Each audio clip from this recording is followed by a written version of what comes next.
Hello বন্ধুরা, আপনারা দেখতে পাচ্ছেন আরপি কৃষি কথা ইউটিউব চ্যানেল। তো আমরা উত্তর দিনাজপুরের গোবিন্দপুরে এসেছি। তো দিয়ে চাষির একটু বক্তব্য শুনে নিন, ফাইনালি বুঝতে পারবেন যে আবিরা ফুলকপিটা কতটা চাষির মন মতো হয়েছে। তো চলুন দেখে নিই ভিডিও। নমস্কার, আমি রামপ্রসাদ রায়, অ্যাডভেন্টার গোল্ডেন সিট থেকে এসেছি। তো আপনার নামটা একটু বলেন। দুলাল আলী, দুলাল আলী। বাড়ি গোবিন্দপুর। বাড়ি গোবিন্দপুর। আপনার কোন জেলা?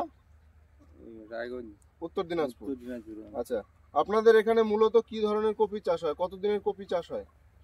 কপি মোটামুটি ওই 60 দিন 70 দিন। 60 দিন 70 দিনের কপি চাষ হয়। আপনি এবার কি কি কপি চাষ করেছিলেন? আমি করছি 40-51, আর করছি আবিরা, আর একটা তোমার ছিল কি বলে, অন্য কোনো কোম্পানির কপি ছিল?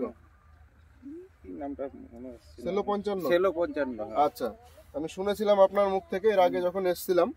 তো যাই হোক, আমি এর আগেও আপনার জমিতে এসেছি দেখার জন্য।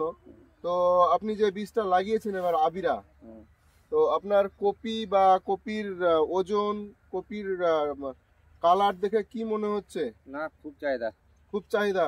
একটা কপি আপনার হাতে এখন বর্তমানে আছে, আমি আরো কপি দেখলাম আজকে, আপনি হয়তো মার্কেটেও নিয়ে গেছিলেন কেটে। তো কপির দাদা সাইজ কেমন হয়েছে? সাইজ এই তো এরকমই হয়েছে, 19-20 দিয়ে একটা হতে পারে। আচ্ছা, মোটামুটি কত ওজন এসছে একটা কপি? 700-800 এরকম। 700-800 একটা কপির সাইজ এসছে। কপির কালার কেমন? কালার সুপার একদম। Colour super. মার্কেটে এই কপিটা নিয়ে গিয়ে আপনি বিক্রি করতে কোনো সমস্যা হচ্ছে না? খুব চাহিদা, টানে চলে আসছে পাইকার। আচ্ছা, আপনি পরবর্তীতে এই আবিরা কপি লাগাবেন তো? কেন লাগাবো না।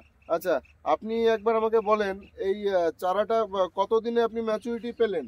আপনি তো অনেক পরে লাগিয়েছেন। হ্যাঁ, অনেক পরে, মোটামুটি 60-65 দিন। 60-65 দিনের মধ্যে আমি ফুলফিল আপনি পেয়ে গেছেন, তাই তো? তো এই কপিটা আপনার পছন্দ হয়েছে? হ্যাঁ, পছন্দ হয়েছে। ঠিক আছে দাদা, ধন্যবাদ।